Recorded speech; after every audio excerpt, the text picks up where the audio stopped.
ನಮಸ್ಕಾರ ಸ್ನೇಹಿತರೆ. ನವರಾತ್ರಿಯಲ್ಲಿ ಶಕ್ತಿಶಾಲಿಯಾದ ಮಹಾಲಕ್ಷ್ಮಿ ರಾಜಯೋಗ. ಈ 3 ರಾಶಿಗಳು ಮುಟ್ಟಿದ್ದೆಲ್ಲ ಚಿನ್ನ. ಹೌದು, ಜ್ಯೋತಿಷ್ಯದ ಪ್ರಕಾರ ಮಂಗಳ ಮತ್ತು ಚಂದ್ರನ ಸಂಯೋಗದಿಂದಾಗಿ ಮಹಾಲಕ್ಷ್ಮಿ ರಾಜಯೋಗದ ನಿರ್ಮಾಣವಾಗಲಿದೆ. ಇದರಿಂದಾಗಿ ಯಾವ 3 ರಾಶಿಗೆ ಸೇರಿದ ಜನರ ಅದೃಷ್ಟದ ದಿನಗಳು ಪ್ರಾರಂಭವಾಗಲಿದೆ ಎಂದು ತಿಳಿಯೋಣ. ಜ್ಯೋತಿಷ್ಯದ ಪ್ರಕಾರ ಹಬ್ಬಗಳ ಸಮಯದಲ್ಲಿ ಶುಭ ಮತ್ತು ರಾಜಯೋಗದ ನಿರ್ಮಾಣವಾಗುವುದು. ಇದರ ಪ್ರಭಾವವನ್ನು ಪ್ರತಿಯೊಂದು ರಾಶಿಗೆ ಸೇರಿದ ಜನರ ಜೀವನದ ಮೇಲೆ ನೋಡಬಹುದಾಗಿದೆ. ಈ ವರ್ಷದ ನವರಾತ್ರಿ ಆರಂಭವು ಸೆಪ್ಟೆಂಬರ್ 22ರಂದು ಆರಂಭವಾಗಲಿದ್ದು, ಇದರ ಮುಕ್ತಾಯವು ಅಕ್ಟೋಬರ್ 2ರಂದು ಆಗುವುದು. ಇದರ ನಡುವೆ ಅಂದರೆ ಸೆಪ್ಟೆಂಬರ್ 24ರಂದು ಚಂದ್ರನು ತುಲಾ ರಾಶಿಯನ್ನು ಪ್ರವೇಶಿಸಲಿದ್ದು, ಅಲ್ಲಿ ಮೊದಲೇ ಮಂಗಳನು ತನ್ನ ಚಲನೆಯನ್ನು ಮಾಡಲಿದ್ದಾನೆ. ಹಾಗಾಗಿ ಈ 2 ಗ್ರಹಗಳ ಸಂಯೋಗದಿಂದಾಗಿ ಮಹಾಲಕ್ಷ್ಮಿ ರಾಜಯೋಗದ ನಿರ್ಮಾಣವಾಗಲಿದೆ. ಈ ಮಹಾಲಕ್ಷ್ಮಿ ರಾಜಯೋಗದ ಸೃಷ್ಟಿಯಿಂದಾಗಿ ಕೆಲವು ರಾಶಿಗೆ ಸೇರಿದ ಜನರ ಭಾಗ್ಯದ ಬಾಗಿಲು ತೆರೆಯಲಿದೆ. ಜೊತೆಗೆ ಈ ರಾಶಿಗೆ ಸೇರಿದ ಜನರಿಗೆ ಈ ಸಮಯದಲ್ಲಿ ಹಠಾತ್ ಧನ ಲಾಭವಾಗುವುದರೊಂದಿಗೆ ಪ್ರಗತಿಯನ್ನು ಹೊಂದುವ ಉತ್ತಮ ಯೋಗವು ಕೂಡ ನಿರ್ಮಾಣಗೊಳ್ಳುವುದು. ಜೊತೆಗೆ ಮಹಾಲಕ್ಷ್ಮಿ ರಾಜಯೋಗದ ಸೃಷ್ಟಿಯಿಂದಾಗಿ ನಿಮಗೆ ಅಪಾರವಾದ ಪ್ರಯೋಜನಗಳಾಗುವುದರೊಂದಿಗೆ ನಿಮ್ಮ ಪ್ರತಿಯೊಂದು ಕೆಲಸಗಳಲ್ಲಿಯೂ ಪ್ರಗತಿಯನ್ನು ಪಡೆಯುವುದರೊಂದಿಗೆ ಬಹಳಷ್ಟು ಯಶಸ್ಸು ಕೂಡ ಲಭಿಸಲಿದೆ. ಹಾಗಾದರೆ ಆ ಅದೃಷ್ಟವಂತ ರಾಶಿಗಳು ಯಾವುವೆಂದು ತಿಳಿದುಕೊಳ್ಳೋಣ. ಬನ್ನಿ ಸ್ನೇಹಿತರೆ. ಅದಕ್ಕೂ ಮುಂಚೆ ನೀವು ನಮ್ಮ ಚಾನಲ್ಗೆ ಸಬ್ಸ್ಕ್ರೈಬ್ ಮಾಡದೆ ನೋಡ್ತಾ ಇದ್ದರೆ ದಯವಿಟ್ಟು ನಮ್ಮ ಚಾನಲ್ಗೆ ಸಬ್ಸ್ಕ್ರೈಬ್ ಮಾಡಿಕೊಳ್ಳಿ ಸ್ನೇಹಿತರೆ. ಹಾಗೆ ವೈದಿಕ ಜ್ಯೋತಿಷ್ಯ ಮತ್ತು ಆಚಾರ ವಿಚಾರಗಳಲ್ಲಿ ನಂಬಿಕೆ ಇದ್ದರೆ ವಿಡಿಯೋಗೊಂದು ತಪ್ಪದೆ ಲೈಕ್ ಕೊಟ್ಟು ನಿಮ್ಮ ಆತ್ಮೀಯರಿಗೆ ಶೇರ್ ಮಾಡಿ. ಮೊದಲನೆಯದಾಗಿ ತುಲಾರಾಶಿ.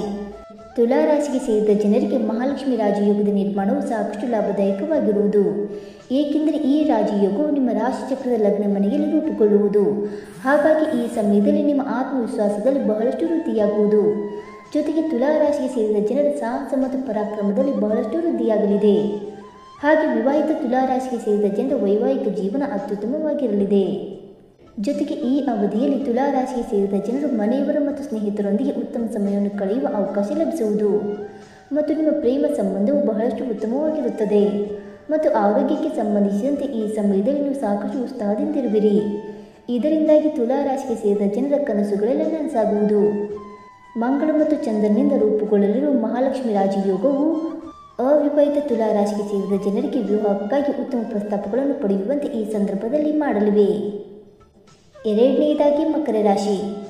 ಮಹಾಲಕ್ಷ್ಮಿ ರಾಜಯೋಗದ ನಿರ್ಮಾಣವು ಮಕರ ರಾಶಿಗೆ ಸೇರಿದ ಜನರಿಗೆ ಅತ್ಯುತ್ತಮವಾದ ದಿನಗಳ ಆರಂಭವನ್ನು ಸೂಚಿಸುತ್ತದೆ. ಏಕೆಂದರೆ ಈ ರಾಜಯೋಗವು ಮಕರ ರಾಶಿಗೆ ಸೇರಿದ ಜನರ ಕರ್ಮದ ಮನೆಯಲ್ಲಿ ರೂಪುಗೊಳ್ಳಲಿದೆ. ಹಾಗಾಗಿ ಈ ಸಮಯದಲ್ಲಿ ನಿಮಗೆ ಕೆಲಸ ಮತ್ತು ವ್ಯಾಪಾರಕ್ಕೆ ಸಂಬಂಧಿಸಿದಂತೆ ವಿಶೇಷವಾಗಿ ಹೆಚ್ಚಿನ ಪ್ರಗತಿ ಲಭಿಸುವುದು. ಜೊತೆಗೆ ಕೆಲಸವನ್ನು ಮಾಡುವ ಮಕರ ರಾಶಿಗೆ ಸೇರಿದ ಜನರು ತಮ್ಮ ಕೆಲಸಗಳಲ್ಲಿ ಯಾವುದಾದರೂ ಹೊಸ ಜವಾಬ್ದಾರಿಯನ್ನು ಪಡೆಯುವ ಸಂಭವ ಹೆಚ್ಚಾಗಿರುವುದು. ಜೊತೆಗೆ ಮಂಗಳ ಮತ್ತು ಚಂದ್ರನ ಸಂಯೋಗದಿಂದ ರೂಪುಗೊಳ್ಳಲಿರುವ ಮಹಾಲಕ್ಷ್ಮಿ ರಾಜಯೋಗವು ಮಕರ ರಾಶಿಗೆ ಸೇರಿದ ಜನರಿಗೆ ಹೊಸ ಕೆಲಸ ಅಥವಾ ಬಡ್ತಿಯನ್ನು ಪಡೆಯುವಂತೆ ಮಾಡಲಿದೆ. ಈ ಸಮಯದಲ್ಲಿ ಮಕರ ರಾಶಿಗೆ ಸೇರಿದ ಜನರಿಗೆ ಪ್ರಯಾಣಿಸುವ ಯೋಗ ದೊರಕುವುದು. ಹಾಗೆ ಈ ಪ್ರಯಾಣವು ನಿಮಗೆ ಸಾಕಷ್ಟು ಲಾಭದಾಯಕವಾಗಿರಲಿದೆ ಮತ್ತು ವ್ಯಾಪಾರದಲ್ಲಿ ಹೆಚ್ಚಿನ ಲಾಭವನ್ನು ಸಹ ಪಡೆಯುವಿರಿ. ಈ ಅವಧಿಯಲ್ಲಿ ಮಂಗಳ ಮತ್ತು ಚಂದ್ರನ ಶುಭ ಪ್ರಭಾವದಿಂದಾಗಿ ಮಕರ ರಾಶಿಗೆ ಸೇರಿದ ಜನರಿಗೆ ಪ್ರತಿಸ್ಪರ್ಧಿಗಳ ವಿರುದ್ಧ ಜಯವನ್ನು ಗಳಿಸಲು ಅತ್ಯುತ್ತಮವಾದ ಮಾರ್ಗಗಳು ಕೂಡ ಗೋಚರಿಸುವುದು. ಇನ್ನು ಮೂರನೆಯದಾಗಿ ಕುಂಭರಾಶಿ. ಕುಂಭರಾಶಿಗೆ ಸೇರಿದ ಜನರಿಗೆ ಮಹಾಲಕ್ಷ್ಮಿ ರಾಜಯೋಗವು ಬಹಳಷ್ಟು ಲಾಭದಾಯಕವಾಗಿರುವುದು. ಏಕೆಂದರೆ ಈ ರಾಜಯೋಗವು ನಿಮ್ಮ ರಾಶಿಯ 9ನೇ ಮನೆಯಲ್ಲಿ ರೂಪುಗೊಳ್ಳಲಿದೆ. ಹಾಗಾಗಿ ಈ ಸಮಯದಲ್ಲಿ ಕುಂಭರಾಶಿಗೆ ಸೇರಿದ ಜನರಿಗೆ ಅದೃಷ್ಟದ ಸಂಪೂರ್ಣ ಬೆಂಬಲ ದೊರಕುವುದು. ಜೊತೆಗೆ ಈ ಅವಧಿಯಲ್ಲಿ ನೀವು ಧಾರ್ಮಿಕ ಅಥವಾ ಮಂಗಳ ಕಾರ್ಯಗಳಲ್ಲಿ ಭಾಗವಹಿಸುವ ಅವಕಾಶವನ್ನು ಪಡೆಯುವಿರಿ. ಜೊತೆಗೆ ಕೆಲಸವನ್ನು ಮಾಡುವ ಕುಂಭರಾಶಿಗೆ ಸೇರಿದ ಜನರಿಗೆ ಮಂಗಳ ಮತ್ತು ಚಂದ್ರನಿಂದ ರೂಪುಗೊಳ್ಳಲಿರುವ ಮಹಾಲಕ್ಷ್ಮಿ ರಾಜಯೋಗದಿಂದಾಗಿ ಕೆಲಸದಲ್ಲಿ ಪ್ರಗತಿ ಅಥವಾ ಹೊಸ ಯೋಜನೆಗಳನ್ನು ಆರಂಭಿಸಲು ಅತ್ಯುತ್ತಮವಾದ ಅವಕಾಶಗಳನ್ನು ನೀಡಲಿದೆ. ಮತ್ತು ಕುಂಭರಾಶಿಗೆ ಸೇರಿದ ವಿದ್ಯಾರ್ಥಿಗಳು ವಿದೇಶಕ್ಕೆ ತೆರಳಿ ಉನ್ನತ ಶಿಕ್ಷಣವನ್ನು ಪಡೆಯಬೇಕೆಂದಿದ್ದರೆ ಈ ಅವಧಿಯಲ್ಲಿ ನಿಮಗೆ ಅತ್ಯುತ್ತಮವಾದ ಅವಕಾಶಗಳು ಲಭಿಸಲಿವೆ. ಜೊತೆಗೆ ಈ ಸಮಯದಲ್ಲಿ ಕುಂಭರಾಶಿಗೆ ಸೇರಿದ ಜನರ ತಂದೆಯೊಂದಿಗಿನ ಸಂಬಂಧ ಸಾಕಷ್ಟು ಬಲಗೊಳ್ಳುವುದು. ಸ್ನೇಹಿತರೆ, ಮೇಲೆ ಹೇಳಿರುವ 3 ರಾಶಿಗಳಾದ ತುಲಾರಾಶಿ, ಮಕರ ರಾಶಿ ಮತ್ತು ಕುಂಭರಾಶಿಗೆ ಸೇರಿದ ಜನರಲ್ಲಿ ನಿಮ್ಮ ರಾಶಿಯು ಒಂದಾಗಿದ್ದರೆ ಈ ವರ್ಷದ ನವರಾತ್ರಿಯ ಸಂದರ್ಭದಲ್ಲಿ ಮಂಗಳ ಮತ್ತು ಚಂದ್ರನ ಸಂಯೋಗದಿಂದಾಗಿ ರೂಪುಗೊಳ್ಳಲಿರುವ ಮಹಾಲಕ್ಷ್ಮಿ ರಾಜಯೋಗವು ನಿಮ್ಮ ಅದೃಷ್ಟವನ್ನೇ ಬದಲಾಯಿಸಲಿದೆ.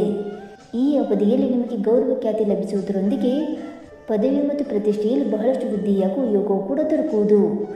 ಸ್ನೇಹಿತರೆ, ಈ ಮಾಹಿತಿ ನಿಮಗೆ ಇಷ್ಟವಾಯಿತಾ? ಇಷ್ಟವಾಗಿದ್ದರೆ ವಿಡಿಯೋಗೊಂದು ಲೈಕ್ ಮಾಡಿ, ಶೇರ್ ಮಾಡಿ. ಹಾಗೆ ನಿಮ್ಮ ಅನಿಸಿಕೆ ಮತ್ತು ಅಭಿಪ್ರಾಯವನ್ನು ತಪ್ಪದೆ ಕಮೆಂಟ್ ಮೂಲಕ ತಿಳಿಸಿ ಸ್ನೇಹಿತರೆ. ವಿಡಿಯೋ ನೋಡಿದ್ದಕ್ಕಾಗಿ ಧನ್ಯವಾದಗಳು. Thank you so much.